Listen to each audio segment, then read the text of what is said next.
Have you ever come across an assortment of beads that you liked so much all together you wanted to use them all together in a project? In today's video, I'm going to show you a simple way of wire wrapping a bunch of beads that all work together to make a multi-strand bracelet. Hi there, Sandy here. Welcome to another jewelry making video at keepsakecrafts.net. So in a recent Friday Findings video, I showed you how to use a wire jig to make your own multi-strand findings. And I wanted to make these because I had in mind to make a multi-strand bracelet using these beads.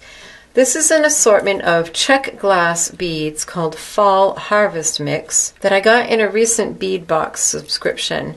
And I just really liked the assortment, the way all the different colors work together. One month I got these, and then the next month was the Czech Glass Autumn Mix with Vintage Bronze Luster. And at first I had thought to put them together, but then I decided there was something about the matte finish of these and the luster finish of these that I didn't really care for together. So I started pulling out some other beads that I had. These are turquoise brown travertine. That's really pretty, and that would go really nice with the copper. These are olive green, and those are pretty too. And then these are 4mm Czech glass Druk beads. I want to make 3 strands to go on my 3-strand separator. Another thing I wanted to do with this bracelet is make wrapped loop bead components. Just because the wrapped loops really add something to a piece of jewelry. They're not just functional, but they're quite decorative. And it'll be especially pretty once I add a patina with liver of sulfur and then polish up the high points. I know I'm going back and forth on these design decisions. All right, now I think I don't know. No, I think I'm going to pass on the luster. I like this color, but I don't know. Oh, back and forth. All right, we'll stick with these, maybe not these. Yes, I like that. Hey, a woman is allowed to change her mind. So I'm just going to unstring all of these and put them in a pile. And this one is definitely one that wants to be a centerpiece. And I'm cutting the other end, the end away from the labels, so that if I don't use them all, I'll still have the label.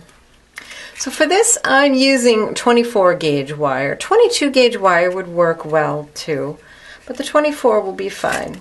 And it can be a little tricky to judge just how much wire you need, so I'm going to cut a good long piece, like maybe 12 inches.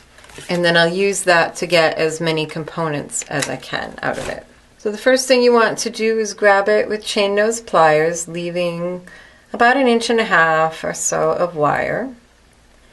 Bend it over at a 90-degree angle.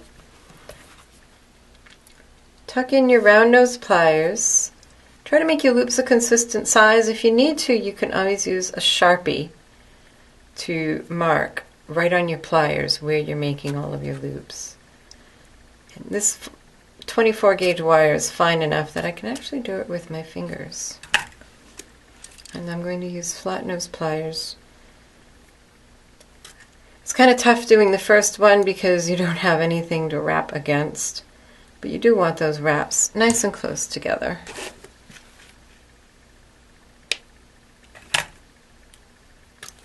And now you can slide on your beads. So I think for this one, I'm going to do, let's see, I think I need to play a little. Let's see, I've got the heart, maybe one of those. No, is there a smaller one over here? I don't want it to be too big. Maybe just that. All right, just that, just my 2 accents with this big heart. Again, chain nose pliers, just the tips to leave maybe 1/8 of an inch of wire above the last bead. Round nose pliers, again tucked in at about the same spot. Wrap it around, reposition. And see, now I have something to kind of wrap against. And if you push down just a little with your round nose pliers, that will actually smoosh those wraps together, making them tighter and neater.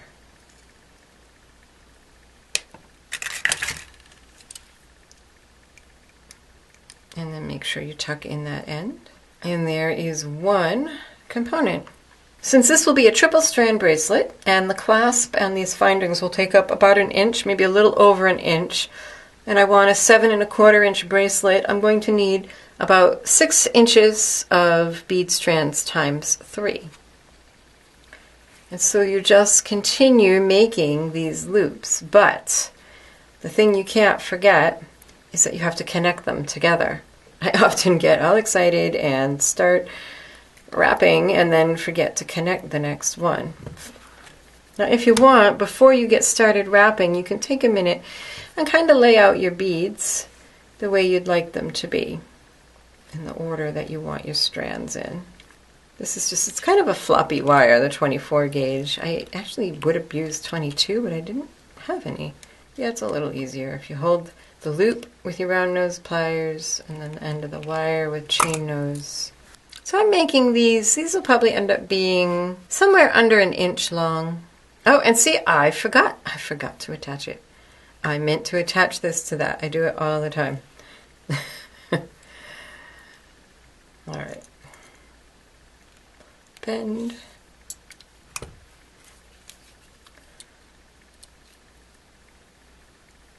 Make your loop.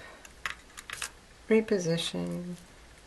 Finish your loop and attach it to the piece that you want it to be attached to.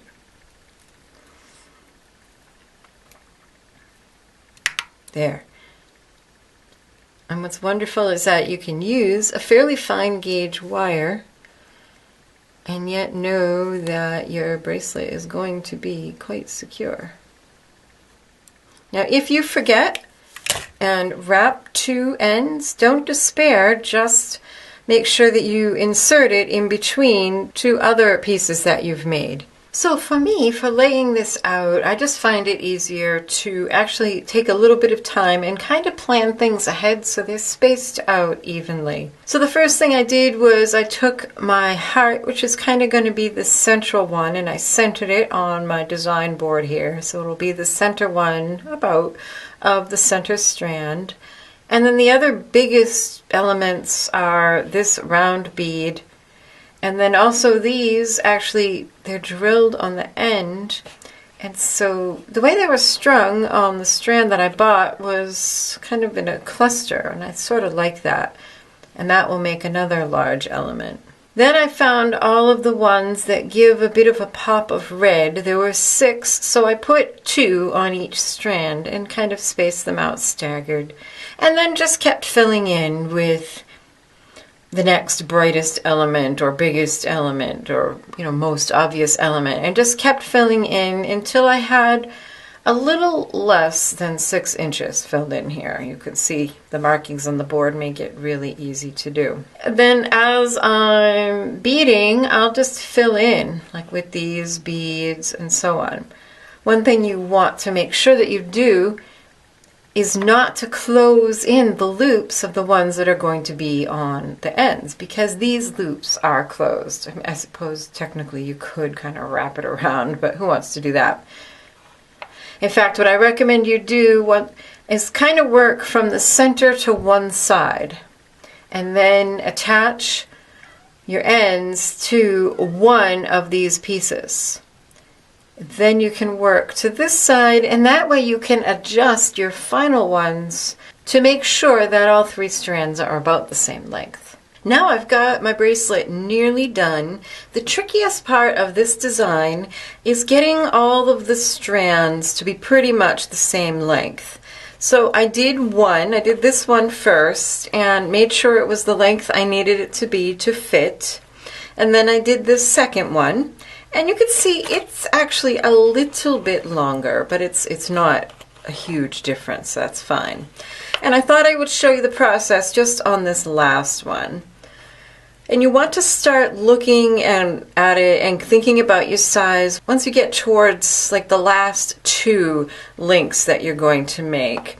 Because you don't want to end up with your last one and being something, like 1 bead, or not having room for many beads, or have one that's too long. You definitely want to keep your links under an inch. I tried to keep most of them under 3/4 of an inch, because with this finer 24 gauge wire, they're going to bend, and also they just won't fit around your wrist nicely. So I've got this laid out, and you want to make sure, first of all, that all of your loops are pulled out straight. So sometimes they kind of get hung up on each other, so make sure they're all like this, where the loops are just touching at the edges and not hooked in a different way. Let's see if I can, like sometimes it'll get stuck up here. So you want to make sure you've got them all pulled down. See, like that one, it's kind of hung up. There we go.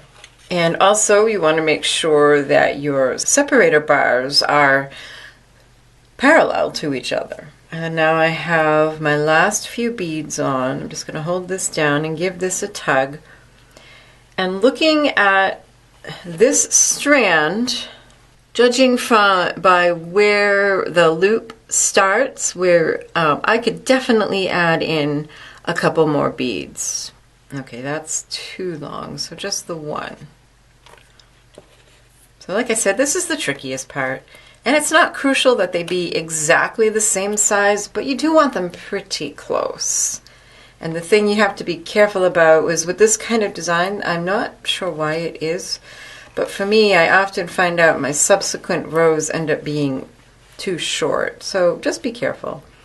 Take a little bit of time to measure. And then it's time to finish up the loop, making sure that you remember to attach it to the loop of the multi-bar spacer. So many of you have told me that you've been inspired by and benefited from my tutorials.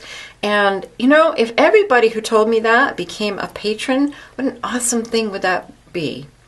Let me interrupt myself for a second here. It's at this point that you need to attach it. And also, you want to be sure that your strands aren't twisted, because the loops only work. If I try to twist this one a lot, it's just not going to hang nicely. So kind of let it hang straight down and make sure those loops are all facing in a direction that lets them lie smoothly. And then I can pick this up, pop that wire through there, pop that through the loop, and then this is just a little bit more tricky than doing a loop with that isn't attached to anything, but not really.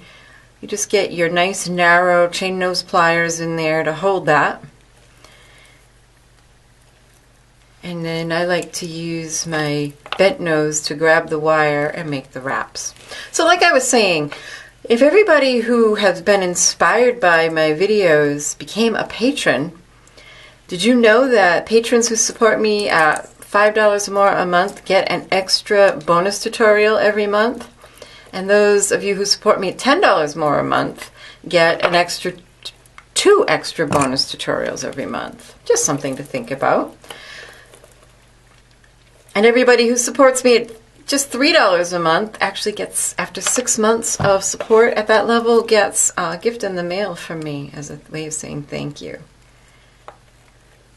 Now, another thing you want to do is take your fingers and just run them down each strand, feeling for any snags. As you go along, of course, you should try to tuck in all of those ends like you just saw me do, but sometimes they just want to stick out, and so just take a minute and make sure that you don't feel any rough spots or snags. You can do a little tucking in with your pliers. You can file if you need to. Another reason I want them, oh, see, there's one. Another reason I want to be sure that they're nice and smooth is because I'm going to put this in a liver of sulfur bath, which will darken it, and then I'm going to polish everything with a polishing cloth.